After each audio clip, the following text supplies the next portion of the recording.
So we're going to island hopping and this is এরকম দূরে থাকে আর সবাইকে এরকম হাঁটু পানি এরকম করে পানি দিয়ে নেমে নেমে নেমে নেমে এরকম কোমর পানিতে গিয়ে নৌকা থেকে একটা সিঁড়ি নামায় দেয়, সেই সিঁড়িতে উঠতে হয় আর কি। তো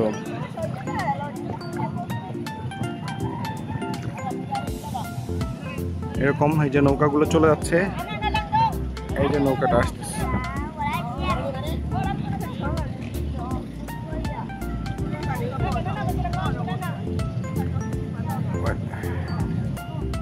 এই যে থামছে, যে সিঁড়ি ফালায় দিচ্ছে, লোকজন হেঁটে হেঁটে যাবে কোমর পানি পর্যন্ত, এরকম লোকজন উঠবে।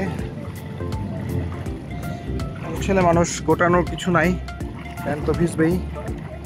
তারপরে এরকম করে আস্তে আস্তে আস্তে আস্তে লোকজন গিয়ে নৌকাটায় উঠবে আর কি। এদিক দিয়ে আসো, এদিকে একটু কম আছে।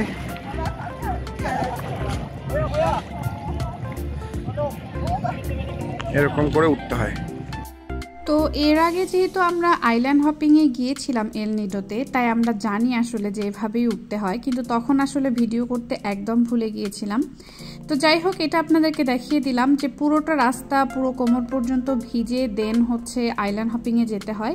ফিলিপিনের এক একটা জায়গা কিন্তু এক একটার জন্য স্পেশাল আর কি। তো আমার কাছে মনে হয়েছে যে আইল্যান্ড হপিংয়ের জন্য বেস্ট প্লেস হচ্ছে এল নিডো। তো আমার আসলে ধারণা ছিল না যে বোহলের আইল্যান্ড হপিংটা কীরকম হবে। তো এখানে আমাদের আমি ভেবেছিলাম যে আসলে আমরা যেহেতু ওয়াটার অ্যাক্টিভিটিসগুলো করতে পারি না, কারণ আমরা সুইমিং পারি না, তো যে কারণে আমরা যেটা করি যে বিভিন্ন আইল্যান্ড ঘুরে ঘুরে দেখি। কিন্তু আজকের যে আইল্যান্ড হপিং, এখানে ছিল হচ্ছে ডলফিন দেখা, প্লাস হচ্ছে কচ্ছপ দেখা, প্লাস এই আইল্যান্ডটা দেখা। তো ডলফিন তো আমরা বসে বসেই দেখতে পারবো, কিন্তু আনফর্চুনেটলি আজকে ওয়েদার খারাপ হওয়ার জন্য ডলফিন আমরা দেখতে পারিনি। আর কচ্ছপ তো আমরা দেখতে যেতে পারবো কিনা এখনো জানি না। আর আইল্যান্ড হপিং আমরা ভেবেছিলাম যে আইল্যান্ডগুলোই দেখবো আর কি করা, তাছাড়া আসলে আর কোনো অ্যাক্টিভিটিস ছিল না। তো পরবর্তীতে আমি হচ্ছে যেহেতু আর কোনো, ওরা বললো যে এই আইল্যান্ডটাই শেষ, আমাদের আর কোথাও নিয়ে যাবে না। তো আসলে আমরা খুব কষ্ট পেয়েছি যে এটা আবার কেমন আইল্যান্ড হপিং। আমি তো ভাবছিলাম যে আইল্যান্ডে ঘুরবো, আমি সেরকম কাপড় চোপড়ই পরে এসেছিলাম।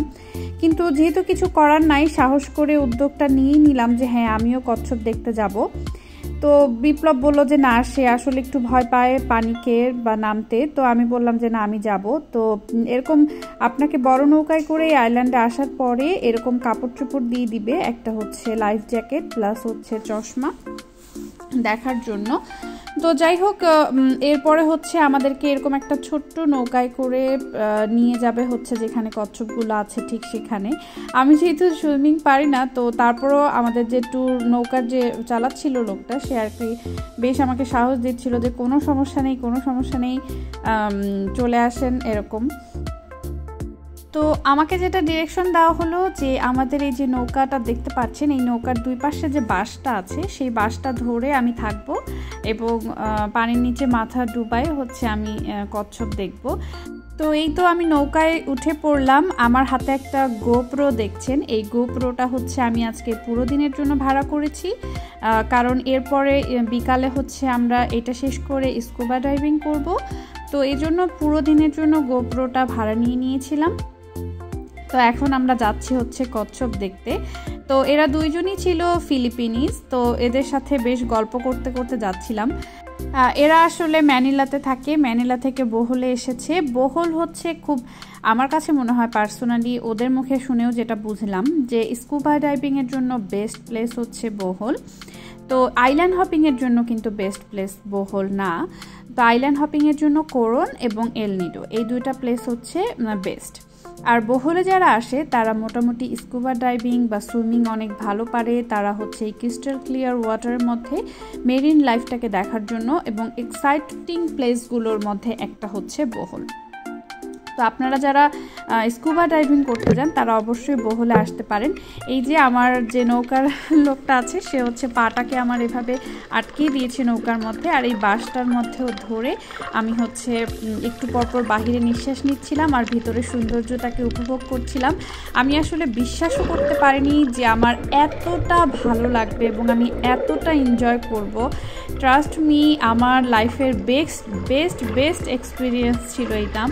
পানি পানির নিচে দেখতে যে এত সুন্দর লাগছিল, নট অনলি আসলে কচ্ছপ, এছাড়াও যে ছোট ছোট মাছগুলো ছিল, কালারফুল মানে কোরালগুলো ছিল, সব মিলায় মানে অসাধারণ ছিল। আমি তো আসলে খুব মিস করছিলাম বিপ্লবকে, যে আসলে ও খুব বড় একটা মিস করলো, এবং এটা খুব সেফ, কিন্তু ওরা সবসময় আশেপাশেই ঘুরছিল, যেহেতু আমি সাঁতার পারি না। আবার এটা একটু সাহসেরও দরকার আছে। ওখান থেকে কিন্তু একটা ক্লিফের মতো দেখা যাচ্ছিল, যেটা অনেক গভীর ছিল, আসলে বেশ ভয়ঙ্করও ছিল। আর নৌকাটা কিন্তু কোনো পাড়ে বাঁধানো না, কন্টিনিউয়াসলি কিন্তু নড়তেছে, তো এটাও কিন্তু একটু রিস্কের বিষয় আর কি। আর কচ্ছপটা হচ্ছে কিছুক্ষণ পরপর বাহিরে মাথা বের করে নিঃশ্বাস নিয়ে আবার সে পানির ভিতরে চলে যাচ্ছে। তো যখনই সে উপরে ওঠে সবাই কচ্ছপকে ঘিরে ধরে আর কি। তো এইটাই সবাই কিছুক্ষণ ধরে অপেক্ষা করে যে কখন হচ্ছে কচ্ছপটা উঠবে আর সবাই তার সাথে ছবি তুলবে। তো যাই হোক, আমার তো খুবই ভালো লেগেছে। এই যে আমার যে নৌকায় হচ্ছে ছিল, সে কিন্তু ভীষণ ভালো ইংলিশ পারে, এবং সে হচ্ছে আমার গোপ্রো দিয়ে আমাকে সুন্দর করে ভিডিও করে দিচ্ছিল, তো এবং সাহসও দিচ্ছিল বারবার যে ডোন্ট ওয়ারি। তো যাই হোক, খুবই এনজয় করেছি। তো এরপরে আমরা ওখান থেকে এসে হচ্ছে স্কুবা ডাইভিংয়ে চলে গেছি। তো স্কুবা ডাইভিং হচ্ছে যাওয়ার আগে কিন্তু আধা ঘন্টার মতো ট্রেনিং হয়েছে, যে আসলে আমরা তো পানির নিচে কথা বলতে পারবো না, সেক্ষেত্রে কি সাইন ল্যাঙ্গুয়েজ ইউজ করতে হবে, তো সেগুলো হচ্ছে ট্রেনিং ছিল, এবং সেটা আবার আমাকে পরীক্ষার মতো দিতে হয়েছে। সে কোশ্চেন করেছে, আবার আমাকে সেটার অ্যান্সার দিতে হয়েছে, এবং তারপরেই কিন্তু স্কুবা ড্রাইভিংটা শুরু হয়েছে।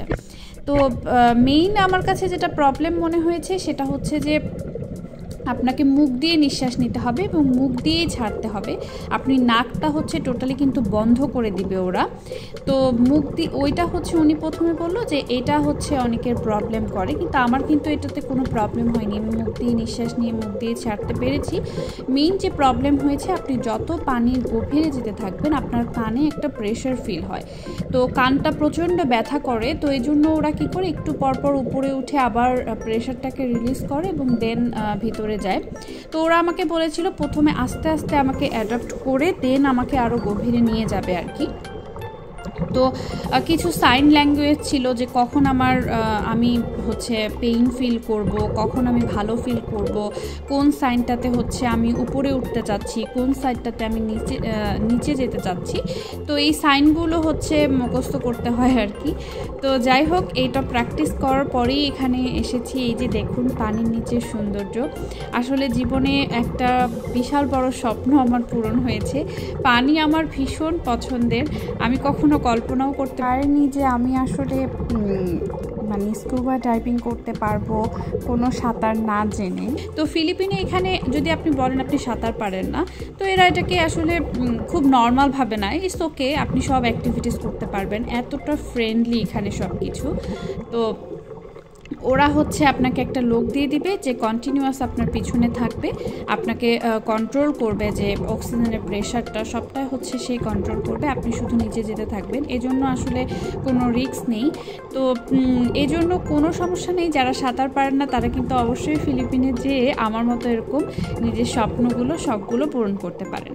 আর আমার কাছে মনে হয়েছে স্কুবা ডাইভিং অনেকে মনে করে বেশ এক্সপেন্সিভ। আমি আসলে মালদ্বীপের কথা বলতে পারবো না, বাট ফিলিপিনে আমার কাছে খুব বেশি এক্সপেন্সিভ মনে হয়নি। আমার কাছে মনে হয়েছে ইটস ওকে।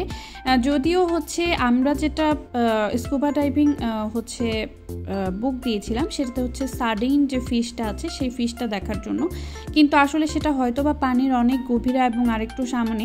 যেহেতু আমি কানের প্রেশারটা নিতে পারতেছিলাম না, আমার প্রচণ্ড কানে প্রেশার হচ্ছিল এবং বারবার আমি উপরে উঠতে চাচ্ছিলাম, কারণ আমার কান পোঁ পোঁ এরকম একটা শব্দ করছিল এবং প্রচণ্ড পেইন হচ্ছিল।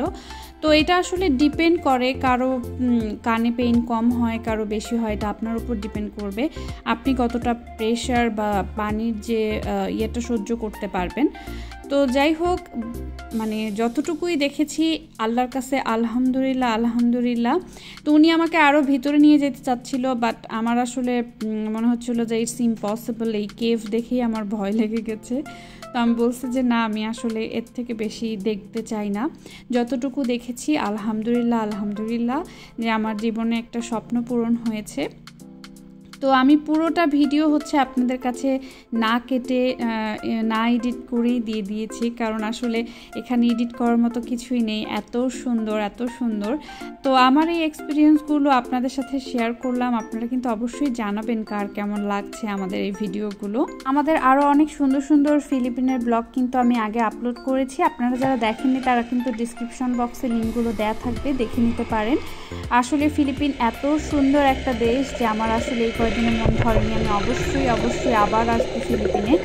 তো যাই হোক, এই তো সমুদ্রের সৌন্দর্য দিয়ে আজকের ভিডিওটা শেষ করছি। আপনাদের কেমন লাগলো অবশ্যই কমেন্ট করে জানাবেন, এবং ভালো লাগলে কিন্তু বন্ধুদের সাথে বেশি করে শেয়ার করে দিবেন। আর আপনি যদি আমাদের চ্যানেলে নতুন হয়ে থাকেন তাহলে অবশ্যই কিন্তু সাবস্ক্রাইব করে ফেলবেন। বাই বাই সবাইকে।